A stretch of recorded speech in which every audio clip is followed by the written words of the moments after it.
बिस्मिल्लाहिर्रहमानिर्रहीम। बच्चों, आज के लेक्चर के अंदर हम elevation of boiling point, colligative property, ये स्टडी करने जा रहे हैं। हमारे पास है एलिवेशन ऑफ बॉइलिंग पॉइंट। इसको भी समझने के लिए हमारे पास, आपको पता है, एक सैल्यूट है। ये आपके पास नॉन वोलेटाइल भी है, एक तो याद रखें। इसी तरीके से नॉन इलेक्ट्रोलाइट भी है, इसमें से इलेक्ट्रिसिटी भी पास नहीं होती। यहाँ पे इसमें एक सॉल्वेंट यूज़ कर रहे हैं सॉल्यूशन बनाने के लिए, और ये हमारे पास है वोलेटाइल, और दोनों के कॉम्बिनेशन से एक सॉल्यूशन बनेगा। क्योंकि सैल्यूट और सॉल्वेंट दोनों को ऐड कर दें, सॉल्यूशन बनता है, वो लेस वोलेटाइल होगा।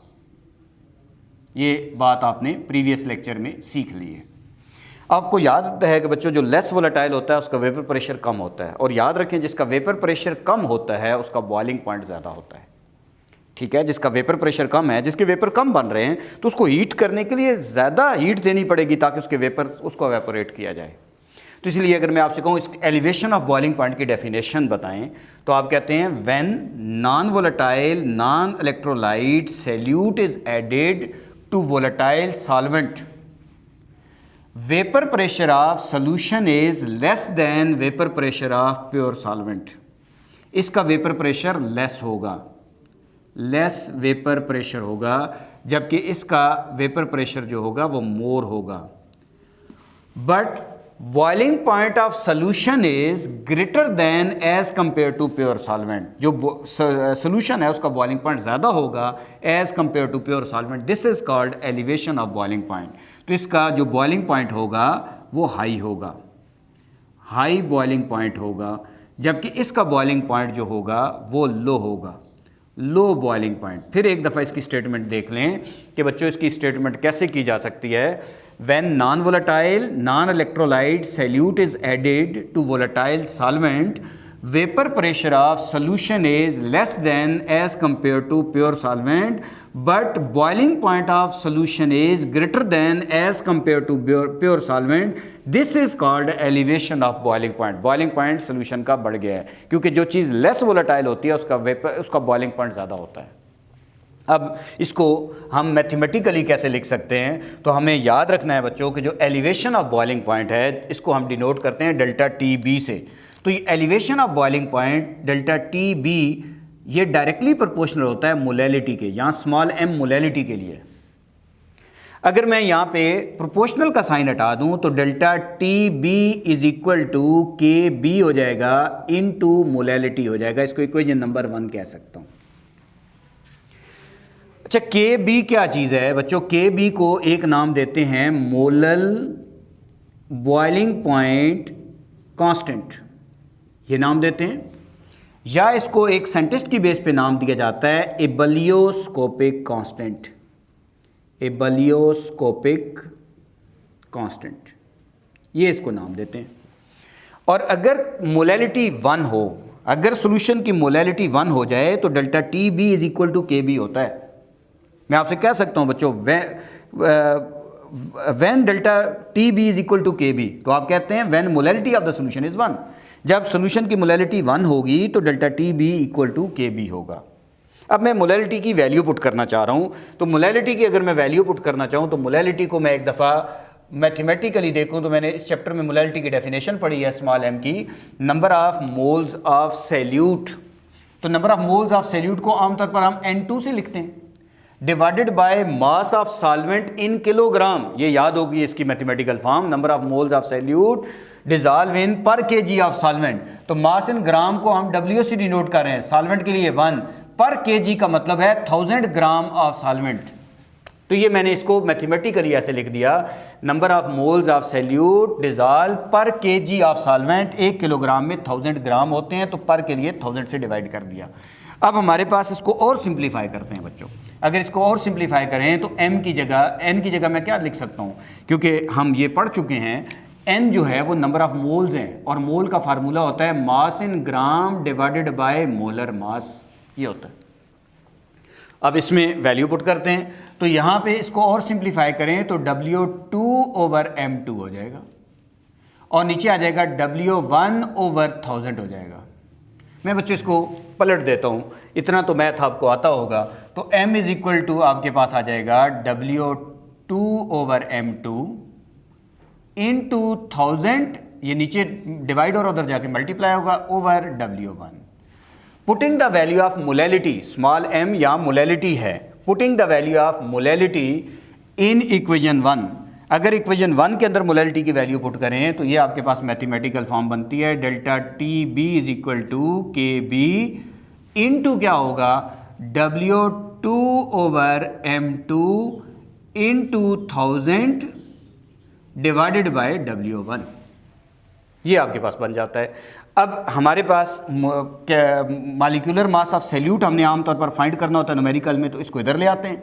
इसको जब इधर लेके आओगे तो ये आपके पास बन जाएगी मैथमेटिकल फॉर्म KB/ΔTB, आपके पास आ जाएगा जी W2/W1 इंटू 1000। ये आपने इसकी मैथमेटिकल फॉर्म ज़बानी भी याद करनी है, क्योंकि इसके न्यूमेरिकल जब फाइंड करने को कहता है तो KB इवैल्यूस्कोपिक कांस्टेंट दे देता है। डेल्टा टी बी कैसे निकलते हैं, T2 और T1 और T2 दिया होता है, तो T2 में से T1 माइनस करते हैं तो डेल्टा टी बी आ जाता है। W2 mass in gram of salute given होता है, W1 mass in gram of solvent. आप इससे molecular mass of unknown salute find कर सकते हैं। ये हमारे पास ओवरऑल इसके लिहाज से ये मैथमेटिकल फॉर्म तक हम पहुंच गए। अब मैं ग्राफ से इसको समझाने लगा हूँ, ग्राफिकल रिप्रेजेंटेशन इसकी समझाने लगा हूँ। लेकिन इससे पहले बच्चों आमतौर पर ना छोटे से मल्टीपल चॉइस आते हैं, अक्सर मैं देखता हूँ यहाँ बच्चे मल्टीपल चॉइस में बड़े कंफ्यूज हो जाते हैं। मुख्तलिफ ऑप्शंस होते हैं और वहाँ पे मुख्तलिफ चीज़ों के मुझे ग्राम जो है वो गिवन होंगे और मुझे कहेगा बताओ इनमें से किसका बॉइलिंग पॉइंट सबसे ज़्यादा होगा। तो बच्चों मैंने क्या करना है, boiling point, elevation of boiling point is directly proportional to molality. तो मुझे सबकी मोलैलिटी फाइंड कर लेनी है। मुझे ग्राम दिए होंगे, उसको मोल में ले जाऊंगा, सॉल्वेंट दिया होगा कौन सा सॉल्वेंट में डिजॉल्व है, तो जब जिसके मोल लाजिम बात है मैं उसके मोलैलिटी निकालूंगा, जिसकी मोलैलिटी ज़्यादा आएगी, जिसका मोलैलिटी का आंसर बड़ा आएगा उसका बॉइलिंग पॉइंट ज़्यादा होगा, उसका एलिवेशन ऑफ बॉइलिंग पॉइंट ज़्यादा होगा, उसका बॉइलिंग पॉइंट हाईएस्ट होगा। इसलिए छोटे छोटे जब मल्टीपल चॉइस आए कि इस मिक्सचर में से किसका बॉइलिंग पॉइंट सबसे हाईएस्ट होगा, जबकि आपको ग्राम दिए हों और डिज़ॉल्व हो कितने सॉल्वेंट में, वो इतने केजी ऑफ सॉल्वेंट में डिज़ॉल्व है, तो आप मोलैलिटी निकालें और जिसका मोलैलिटी का आंसर बड़ा आ जाए उसका एलिवेशन ऑफ बॉइलिंग पॉइंट ज़्यादा होगा। अब हम आते हैं जी ग्राफिकल रिप्रेजेंटेशन, ग्राफ से हम इसको बताते हैं। ग्राफिकल रिप्रेजेंटेशन, अच्छा ग्राफिकल रिप्रेजेंटेशन में हमने ग्राफ बनाना है और हमें इतना पता है कि सोल्यूशन लेस वोलेटाइल है, इसका वेपर प्रेशर कम है, इसकी लाइन ग्राफ में वेपर प्रेशर की नीचे बनेगी, जबकि सॉल्वेंट वोलेटाइल है उसका वेपर प्रेशर ज़्यादा है, इसकी जो वेपर प्रेशर की लाइन है वो ऊपर बनेगी। तो मैं ग्राफिकल रिप्रेजेंटेशन में यहाँ पे इसका ग्राफ बना देता हूँ बच्चों, यहाँ मैं आपके सामने इसका ग्राफ बनाता हूँ जी। जब मैं ग्राफ बनाऊंगा तो ये मेरे पास जो एक्स एक्सिस है बच्चों, इस वक्त मेरे पास जो एक्स एक्सिस है इसके ऊपर मैं टेम्परेचर पुट करने जा रहा हूँ। एक्स एक्सिस पे टेम्परेचर पुट कर रहा हूँ, यहाँ है जी टेम्परेचर, यहाँ टेम्परेचर इंक्रीज हो रहा है इस डायरेक्शन में और इस डायरेक्शन में टेम्परेचर डिक्रीज हो रहा है, और इस डायरेक्शन में मैं यहाँ पे वेपर प्रेशर पुट कर रहा हूँ। वेपर प्रेशर मुझे इतना पता है सॉल्वेंट वोलेटाइल है उसका वेपर प्रेशर ज़्यादा होगा, टेम्परेचर के डायरेक्टली प्रोपोर्शनल होता है। जैसे जैसे टेम्परेचर बढ़ता जाएगा वेपर प्रेशर बढ़ता जाएगा, तो मेरे पास एक ऐसी कर्व आएगी, ये कर्व मेरे पास ए बी कहलाएगी। मैं आपसे कहता हूँ ये ए बी कर्व क्या बता रही है, तो आप कहते हैं ये vapour pressure of pure solvent बता रही है जी, vapour pressure of pure solvent. जब सॉल्वेंट अकेला है तो उसको हम इससे डिनोट कर रहे हैं जी।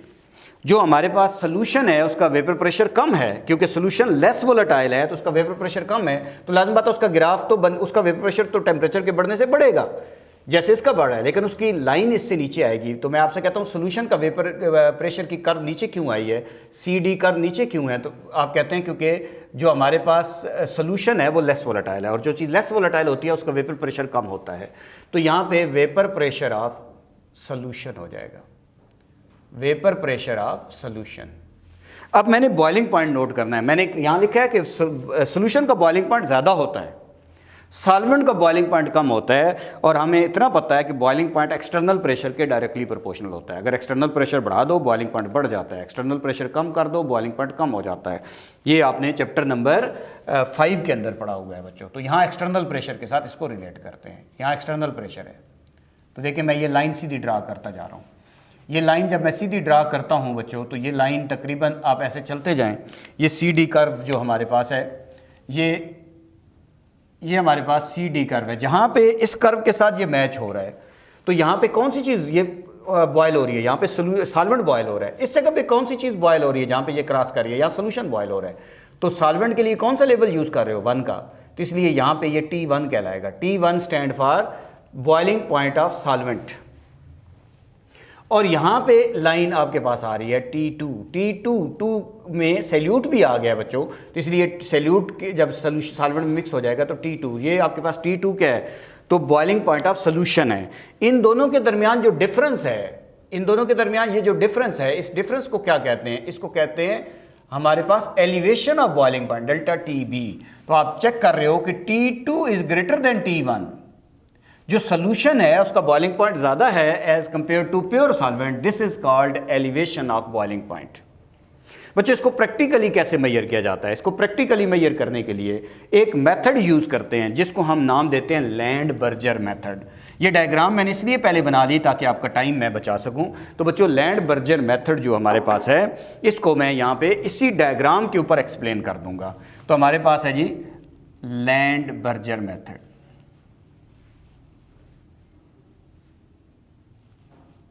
अगर मैं आपसे कहूँ एलिवेशन ऑफ बॉइलिंग पॉइंट को मेजर करने के लिए जो मेथड यूज़ होता है उस मेथड का नाम बताएं, तो आप कहते हैं जी लैंड-बर्जर मेथड।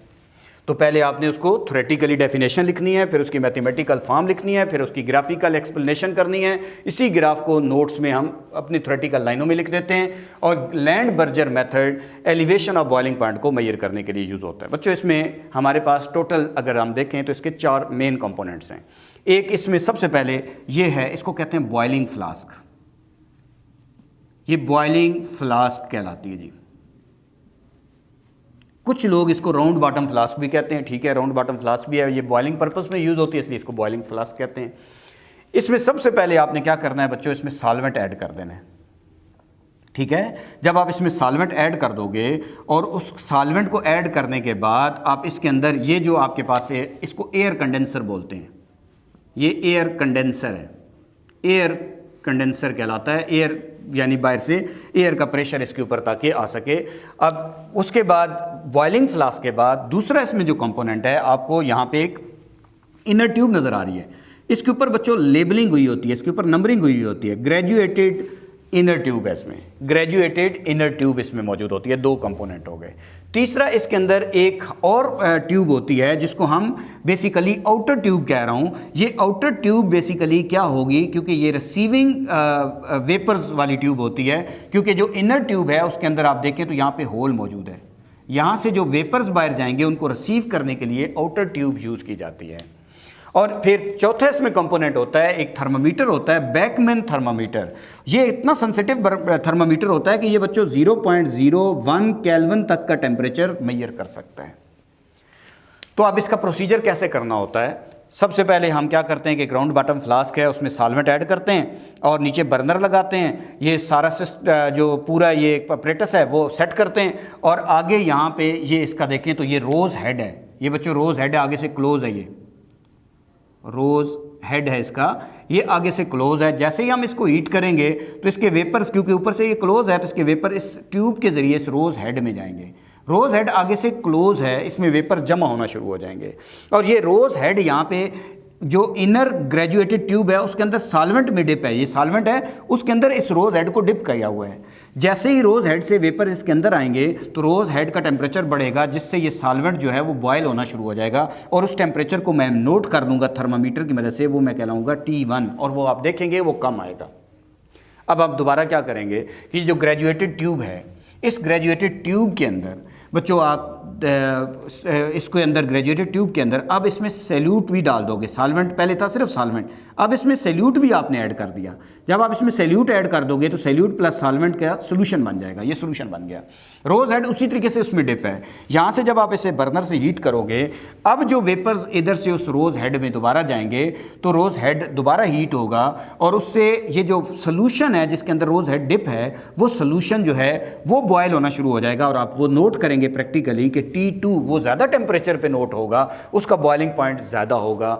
इसी तरीके से T1 और T2 आ जाएगा तो आप T2 बच्चों किसी भी चीज़ से T2 निकालने के लिए, डेल्टा T निकालने के लिए, डेल्टा TB जिसे आप कहते हैं, बी का मतलब है बॉइलिंग पॉइंट के लिए लिखा गया, तो T2 माइनस T1 करके आप इसका टेम्परेचर यहाँ से एलिवेशन ऑफ बॉइलिंग पॉइंट, तो आप देखेंगे प्रैक्टिकली कि जो सोल्यूशन है उसका बॉइलिंग पॉइंट ज़्यादा होगा as compare to pure solvent. This is called elevation of boiling point. लेकिन इस क्वेश्चन का एक बड़ा मज़े की बात यह है कि जिस बच्चे को ये क्वेश्चन समझ आ जाए बच्चों, सिर्फ ग्राफ में मैं थोड़ा बहुत चेंज करूंगा तो एक नेक्स्ट टॉपिक में पढ़ाऊंगा डिप्रेशन ऑफ फ्रीजिंग पॉइंट, जिसको फ्रीजिंग पॉइंट डिप्रेशन हमारी किताब लिख रही होती है वो, और ये टॉपिक तकरीबन ऑलमोस्ट 99% सेम होंगे। सिर्फ ऑपरेटर्स में थोड़ा सा चेंज लाऊंगा और ग्राफ में चेंज लाऊंगा, मैथमेटिकल फॉर्म जहाँ बी आ रहा है वहाँ एफ लिखना शुरू करूंगा। तो इंशाल्लाह नेक्स्ट लेक्चर के अंदर हम इसी से आगे चलेंगे जी। Thank you very much.